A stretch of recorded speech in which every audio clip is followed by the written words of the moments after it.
सुश्री एग्रोच्या कार्यक्रमामध्ये आपणा सर्वांचं सहर्ष स्वागत। आजच्या कार्यक्रमाला सुरुवात करण्याआधी मी सगळ्यांना एक विनंती करतोय की मी जो आपल्याला व्हॉट्सअप क्रमांक दिलेला आहे 8600001111 8600001111 या क्रमांकावर कृपया फोन करू नका। कारण मी कार्यक्रमात असतो, व्याख्यान चालू असतात, शूटिंग चालू असते, लोकांशी बोलत असतो, चर्चा सुरू असतात आणि त्यावेळेस तुमचा फोन येतो आणि जे आधीच्या कार्यक्रमात सांगितलेलं आहे तेच प्रश्न तुम्ही विचारताय। ते पहिली एक विनंती अशी आहे की आतापर्यंत जेवढे भाग झालेत मालक व्हायचं स्वप्न पहा या मालिकेचे, ते सगळे जर भाग तुम्ही बघितले तर तुम्हाला कुठलाही प्रश्न पडणार नाही आणि त्या व्यतिरिक्त जर कुठला प्रश्न पडला तर तुम्ही या व्हॉट्सअप क्रमांकावर तो प्रश्न विचारा। प्रश्न विचारण्याच्या आधी तुमचं नाव आणि तुमचा पत्ता हे अवश्य पाठवा, म्हणजे आम्हाला कळेल तुम्ही कुठून बोलताय, तुमच्या भागामध्ये कोणती पिकं येऊ शकतात, तुमच्या भागामध्ये एकंदरीत परिस्थिती काय आहे याचा आम्हाला अनुमान काढता येईल। होतंय काय की या क्रमांकावर दिवसभरामध्ये असंख्य हाय असा प्रकारे विचारलं होते। या हाय बायला मी उत्तर देत नाही एवढं एक लक्षात असू द्या आणि नंतर मग लोक सांगतात की आम्ही तुम्हाला व्हॉट्सअपवर मेसेज पाठवला, तुम्ही उत्तर दिलं नाही। तुम्हाला जर उत्तर हवं असेल तर या मालिकेच्या व्यतिरिक्त जो प्रश्न असेल त्याच प्रश्नाला उत्तर मिळेल। निरर्थक आणि टाइमपास म्हणून विचारले जाणारे प्रश्न, त्या प्रश्नांना आम्ही उत्तर देत नाही आणि नाव आणि पत्ता नसेल तर त्या प्रश्नाची आम्ही दखलही घेत नाही, एवढे एक लक्षात असू द्या। आजचा प्रश्न आहे माधुरी चव्हाण, गोरेगाव, मुंबई इथून।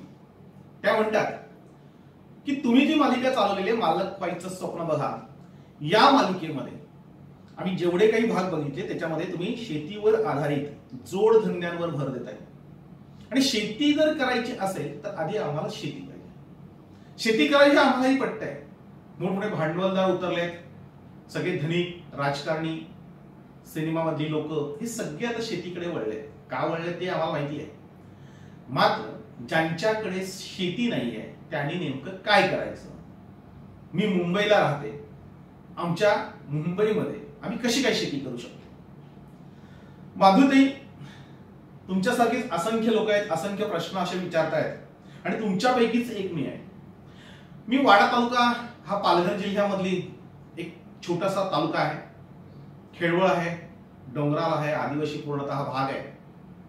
मी जेव्हा या तालुक्यातील एका पीक या गावातून वाडा शहरामध्ये आलो, शहराच्या ठिकाणी तालुक्याच्या ठिकाणी आलो, त्यावेळेस माझ्याकडे एकही गुंठा जागा नव्हती। मी जमीनदार नव्हतो, जमिनीशी माझा दुरान्वयच संबंध नव्हता की माझ्या वाटणीला फार थोडीफार जमीन असेल असातलाही भाग नव्हता। तरीही मी शेतीला सुरुवात ही 30 वर्षापूर्वी केली होती। त्यावेळेस आमच्या वाडा तालुक्यामध्ये कलिंगडाची लागवड ही मोठ्या प्रमाणावर व्हायची आणि अनेक शेतकऱ्यांना कलिंगड लावायची इच्छा असायची, मात्र कलिंगड पीक ते घेऊ शकत नव्हते।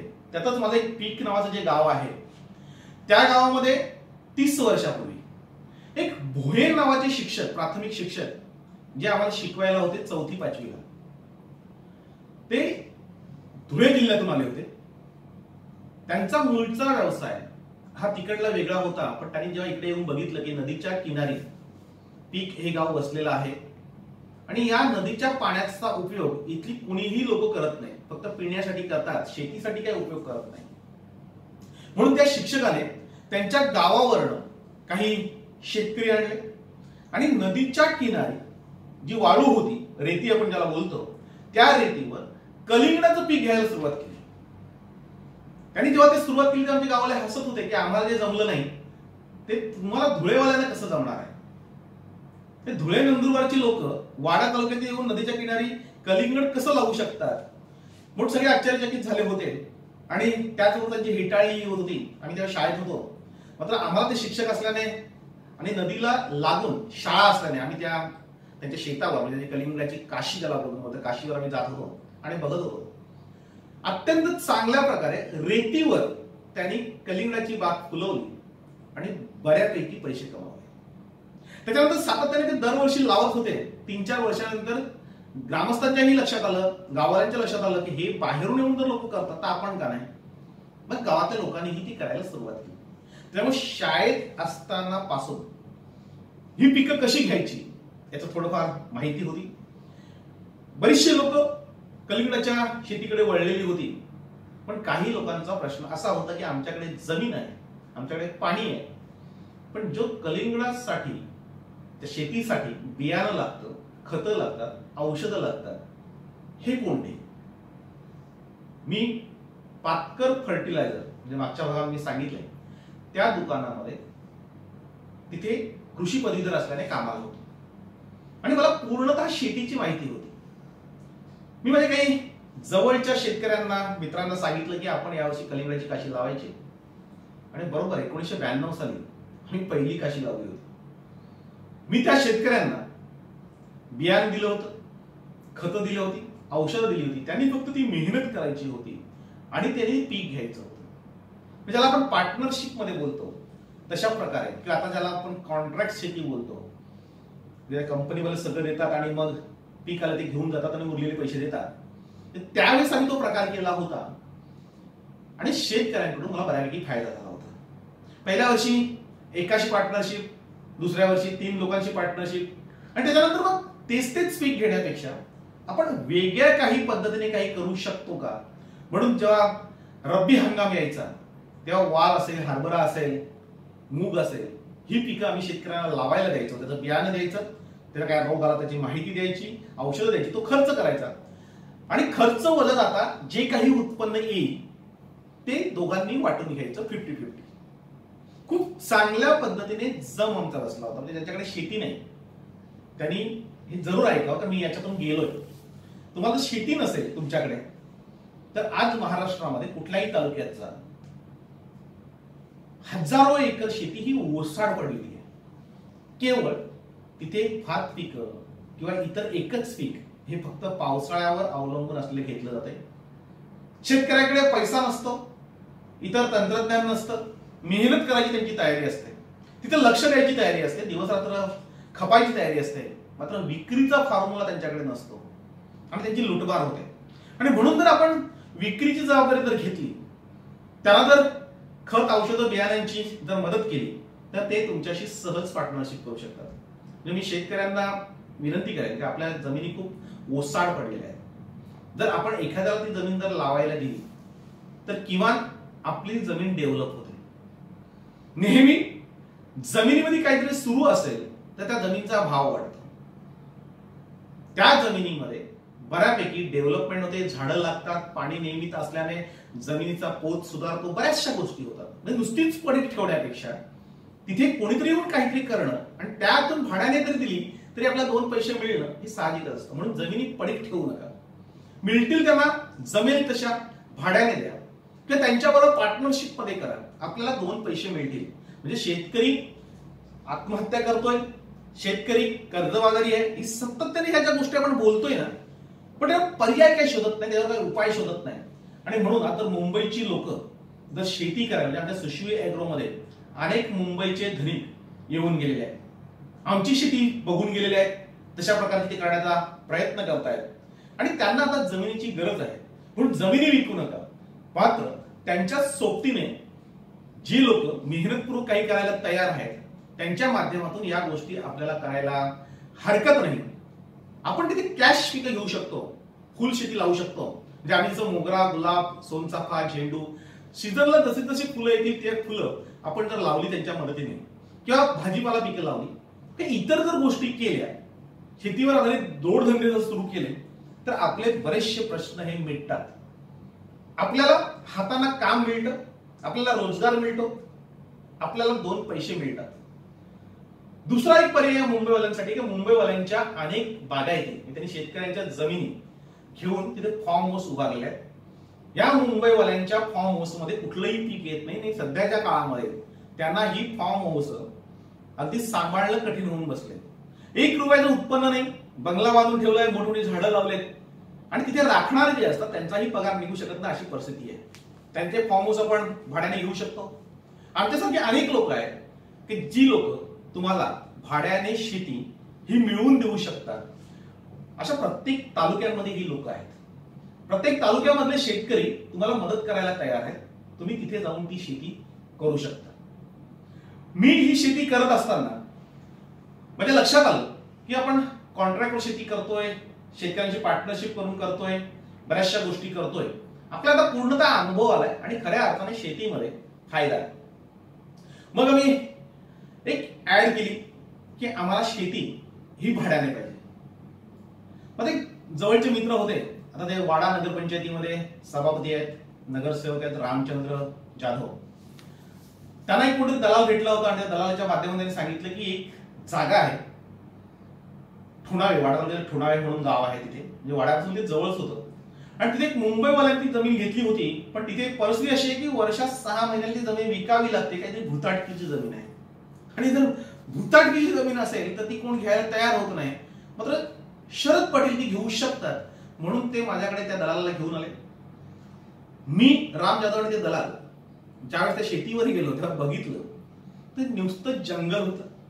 तिथे जाण्याची कोणाची हिंमत नव्हती. जो मालक जो होता जय किशोर सिंग, जो कुडूसचा आहे, कुडूसला आता तिथे उत्तर भारतीयांचा तो नेता आहे जय किशोर सिंग म्हणून, तो आम्हाला आला होता दाखवायला. पण त्याने अगदी 2 किलोमीटरवर उभा राहून त्यांनी दाखवलं की ती जमीन आहे, तुम्हीच बघा, तुम्हीच घ्या, मी 7 विकायला तयार आहे, मी काही मोजून देणार नाही की कसं नाही, माझी ही किंमत आहे.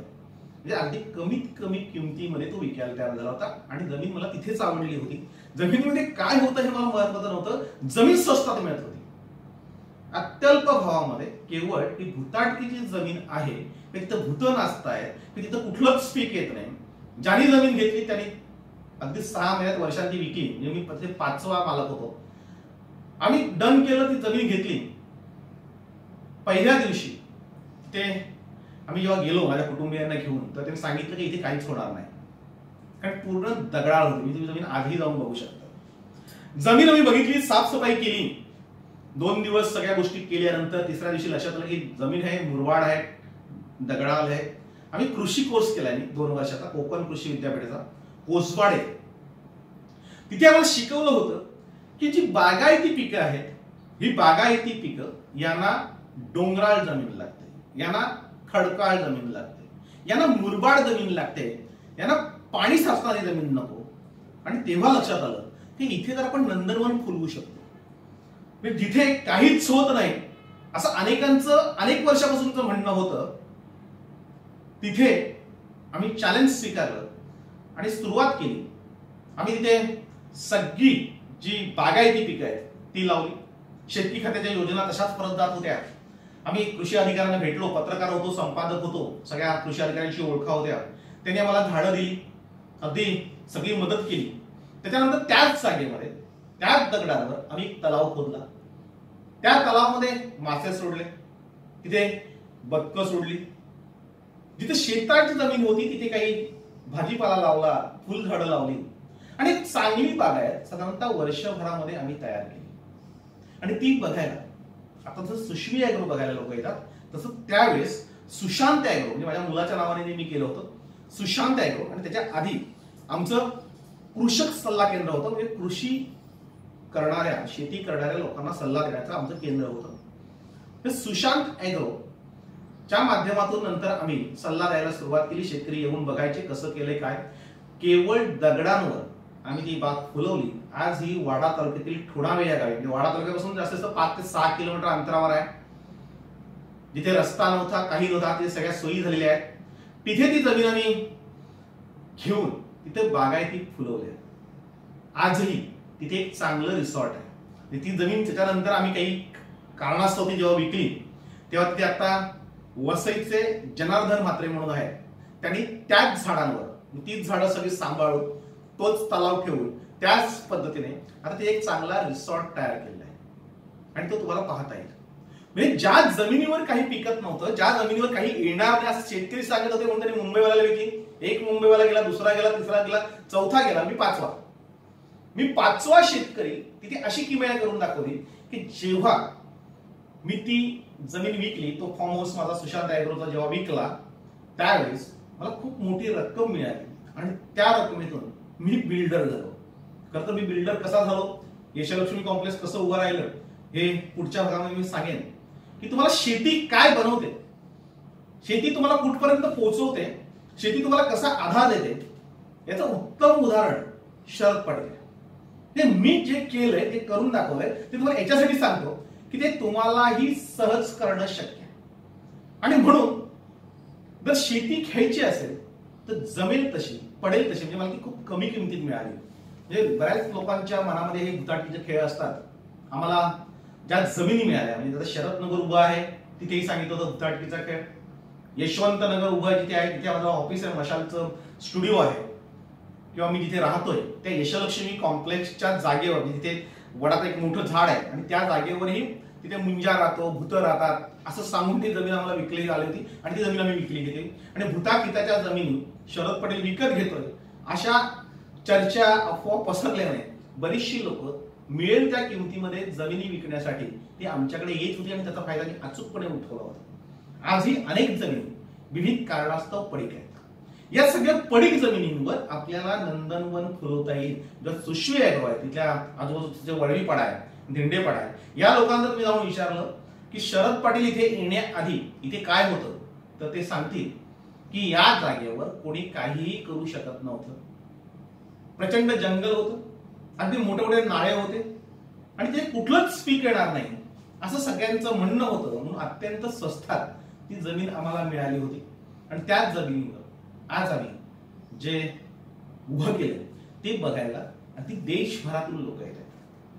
म्हणून त्यांची करण्याची इच्छा आहे, त्यांनी प्रश्न विचारत बसू नका. म्हणजे मी माधुरीताईंना सांगेन की तुम्ही सांगितलं की माझ्याकडे शेती नाही, मी काय करू. ज्याला इच्छा असते तो काहीही करू शकतो, ते मी करून दाखवलंय. म्हणजे एकही गुंठा जमीन नसताना मी एक फॉर्म दगडावर उभा केला, तो फॉर्म विकला, त्याच्यापेक्षा मोठा फॉर्म मी दुसरा उभा केला, आता तिसरा फॉर्म आम्ही डेव्हलप करतोय आणि अनेकांचे फॉर्म आम्ही डेव्हलप केले. जेव्हा ते मुंबईला सांगायचे जमीन घेतल्यानंतर इथे तुमचं काहीच होणार नाही, तेव्हा ते आमच्याकडे यायचे. म्हणजे लोकही त्यांना सांगायचे तुम्हाला इथे काय करायचं असेल तर तुम्ही शरद पटेलना भेटा, त्यांचं सुशांत ॲग्रो म्हणून आहे ते तुम्हाला माहिती देईल. त्या सुशांत ॲग्रोचं नंतर सुश्वी ॲग्रो झालं आणि सुश्वी ॲग्रोच्या माध्यमातून आम्ही आता ह्या सगळ्या डेव्हलपमेंटचं काम करतोय. तुम्हाला जर सल्ला पाहिजे असेल, तुम्हाला माहिती पाहिजे असेल, म्हणजे आमच्या सुश्वी ॲग्रो जे लोक येतात बऱ्याचशा प्रश्न विचारतात की तिथे तुम्ही फी घेता का. मी कुठल्याही प्रकारची फी घेत नाही. सुश्वी ॲग्रोला तुम्हाला अगदी निशुल्क एंट्री आहे, तिथे कुठल्याही प्रकारची फी नाही, तुमच्याकडून कुठलाही चार्ज घेतला जात नाही आणि तुमच्यावर कुठलंही तिथे बंधन नाही. तुम्ही कुठलाही प्रश्न अगदी मन मोकळेपणाने विचारू शकता, मला जमेल तशी मी उत्तर देऊ शकतो. ज्यांच्याकडे जमिनी नाही आहे त्यांनी शासकीय योजना ज्या आहेत त्या जमिनीवर राबवल्या पाहिजेत. कुठे कृषी अधिकारी तर कमी पडत असतील, तुम्हाला माहिती देत असतील तर अनेक शेतकरी आमच्याकडे येत आहेत. तुम्ही माहिती घेऊ शकता, माहिती मागू शकता. तुम्हाला सगळी लोक ही सहकार्य करायला तयार राहतील.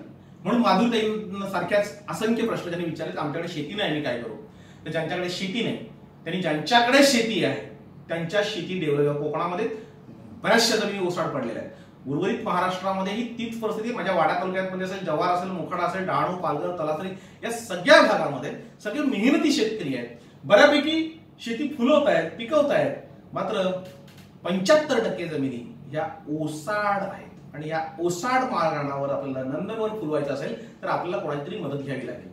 माझ्याकडे काही नसताना मी शेतकऱ्यांची मदत घेऊन, सगळी माहिती घेऊन त्यावेळेस 2 पैसे कमवायला शिकलो. एवढं लक्षात ठेवा की शेती तुम्हाला प्रचंड काही देऊ शकते, फक्त तुमची ते घ्यायची तयारी पाहिजे आणि प्रामाणिकपणे मेहनत करायची तयारी पाहिजे.